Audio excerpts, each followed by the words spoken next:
Hey Blake, what is the difference between a pastor, an elder, and a deacon? And why is this important? It's a good question. Well, the New Testament teaches that there are two offices of the local church: the pastor, elder, or overseer, and a deacon. A pastor, elder, and overseer are used interchangeably throughout the New Testament. You could read Acts chapter 20, 1 Peter chapter 5, 1 Timothy chapter 3, Titus chapter 1, and other places to show how those words are often referring to the same office, but emphasizing different aspects of it. A pastor, if you're familiar with church life, is really an under-shepherd. It's a spiritual leader that sets the believers an example in godliness and leads God's people with God's word through teaching and caring for, protecting, and instructing the sheep that belong to Jesus. Deacons, the word deacon literally means a servant, diakonos.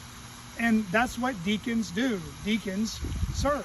They come alongside the elders, underneath the authority of the elders or the pastors, and carry out fiscal, physical, and logistical needs. So there's a division of labor. We see even in Acts chapter 6 between what we might consider the first proto-deacon or table waiters.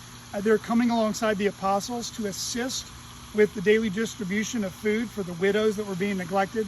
And so deacons will often come alongside to meet many practical needs in the life of a church. Like CCBC, we have a security team, a music team, church ordinances, cleaning team, children's ministry team, and other ministries as well that come alongside in caring for God's people. But the pastors, the elders, the overseers, they've been entrusted by Jesus to give oversight and management to God's house. So they've been given an authority derived from God's word, from Jesus himself, to protect and lead God's people. And so the reason why it's important is anytime we try to reinvent the wheel or confuse what God has made clear, we're going to have problems.